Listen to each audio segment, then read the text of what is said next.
What's up, Go Nation? I'm back, doing a She-Hulk video on New Rockstars, doing a breakdown of episode 1.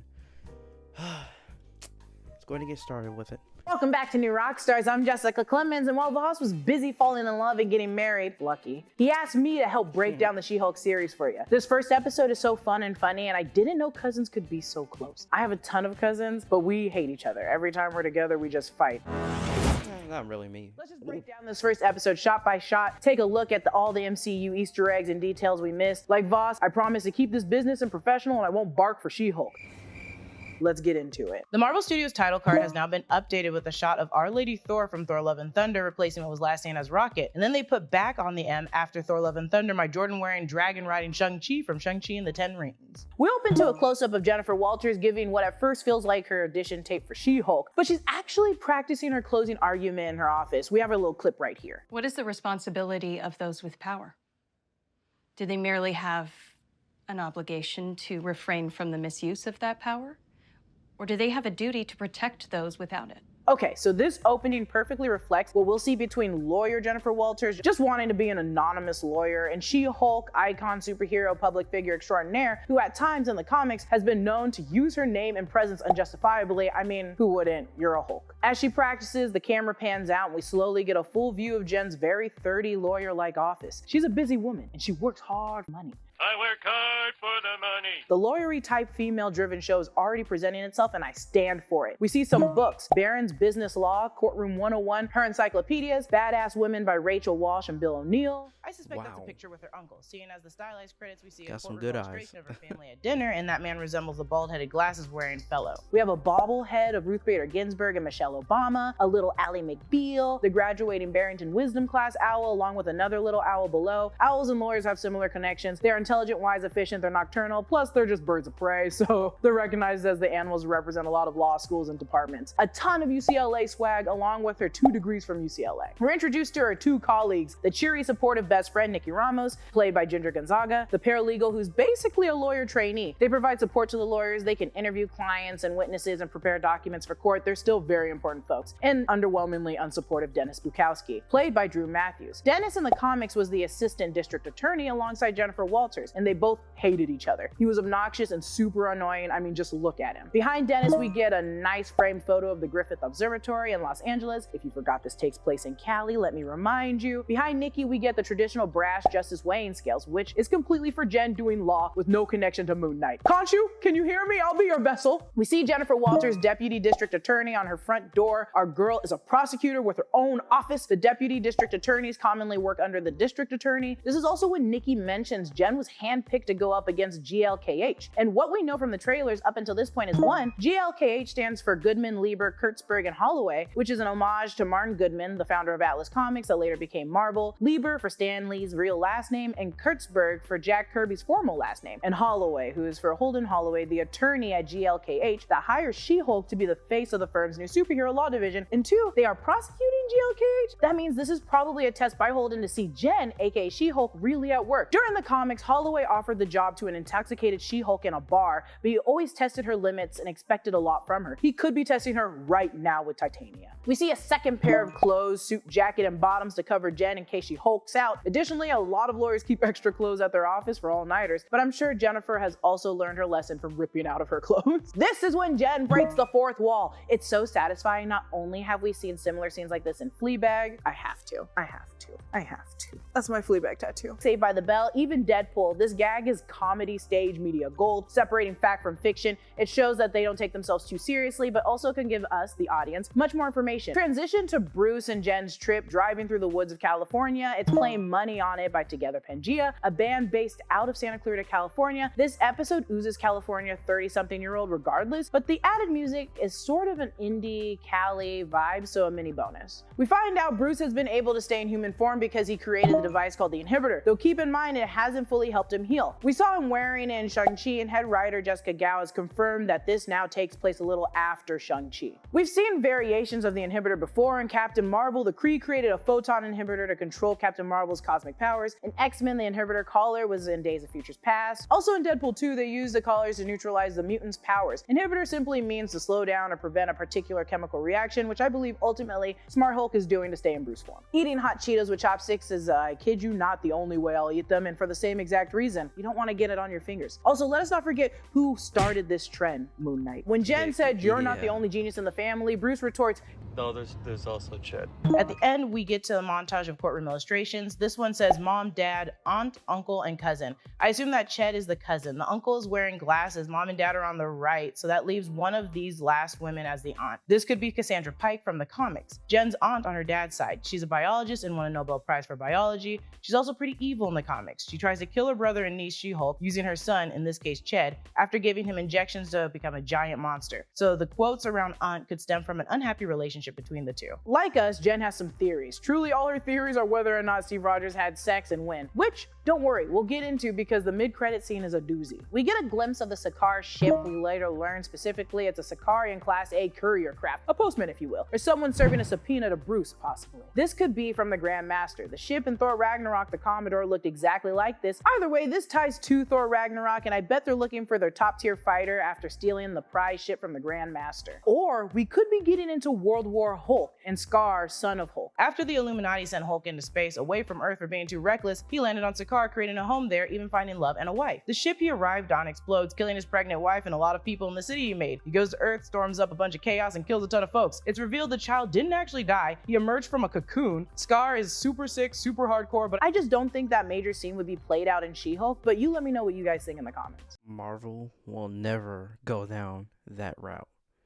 Just gonna be honest. We got a blood transfusion from Bruce that changed Jennifer to She-Hulk. This is technically another type of blood transfusion, just not as thorough. This is great to note how strong Bruce's blood is, which yes, we already knew, but the fact that like most viruses die on a hint of mass oxygen, this clearly does not. And it can impair someone by a teaspoon's worth. Be it the leader whose brain started acting weird in Incredible Hulk, or Blonsky, who with an already petri dish of other concoctions turned into Abomination. Though Hulk's blood isn't the be-all end-all superhero drug, the amount of gamma radiation in it is still lethal. So where it worked for She-Hulk, seeing as they share the rare genetic factor, it makes sense it would work on her. Shoot, it maybe works on her mom, but don't bet on any normal civilian every time. We get the sad shot of Jen, now She-Hulk, outline reflection on the green crushed door and her silhouette as she backs up and runs away into the forest like a crazed werewolf. This scene is so funny to me. The transformation scenes in most movies are. She awakens at Ideal Sports Bar. Very funny name for a sports bar. And also a real sports bar in Atlanta, Georgia. And Cricket's Roxxon gas. In the MCU, the Roxxon Corporation has been seen in Loki during the storm. In the first Iron Man, they fought near the Roxxon Corporation building. In Agent Carter, it's revealed that they created the atomic bomb based on the formula by Howard Stark. In She-Hulk comics, She-Hulk prosecutes them when Danger Man accidentally falls into a vat of hard atomic water on the job. Roxxon is a huge, powerful petroleum industrial company,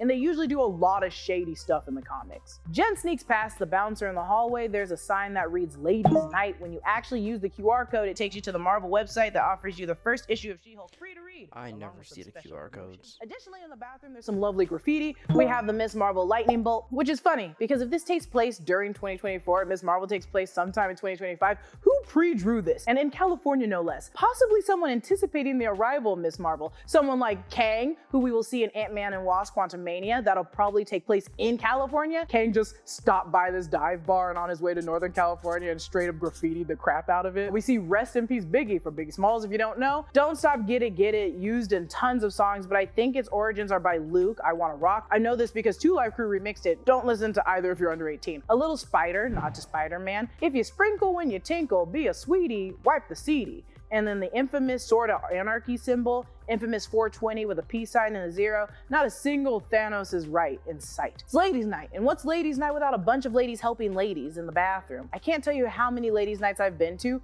where it becomes a drunk girls' night out in the bathroom. Those people become my best friends immediately, just like these helpful bunch, played by Monica Garcia Bradley, Tiffany Denise Hobbs, Tony Bryce, and Ariana Marie Hagen. I love these Outlanding queens, and I'm so happy they're showcasing supportive women, just women helping women. We need that. She-Hulk donned a Led Zeppelin t-shirt, and I think those are swim trunks. We can assume room, these are Tony's clothes, seeing as Tony loved rock and roll. The Black Sabbath t-shirt. In the first Iron Man, he's in the small truck with soldiers listening to AC/DC, Back in Black. He listens to AC/DC a lot. Plus, they're on the coast of Mexico at a beach house. You need trunks, my dude. These little glimpses and reminders he'll never be forgotten tear me apart in the show. As Jen walks out to this beautiful, rich beachfront estate, we see some little Tony Hulk treasures, like the Iron Legion armor droid helmet from Age of Ultron. I suspect this is the helmet wondering Ultron about is that. first seen wearing. It matches the degree of damage. In the movie, they also remove their mask when the machine laser beamed their eyes, so I'm thinking it's just the junk pieces from that moment. Behind her, peep the subtle helmet there. That's Hulk's helmet he wore in the ring during Thor Ragnarok. It's insane he still has it. It's also not the only piece of swag. How does brought he back have from his it? car, I suspect,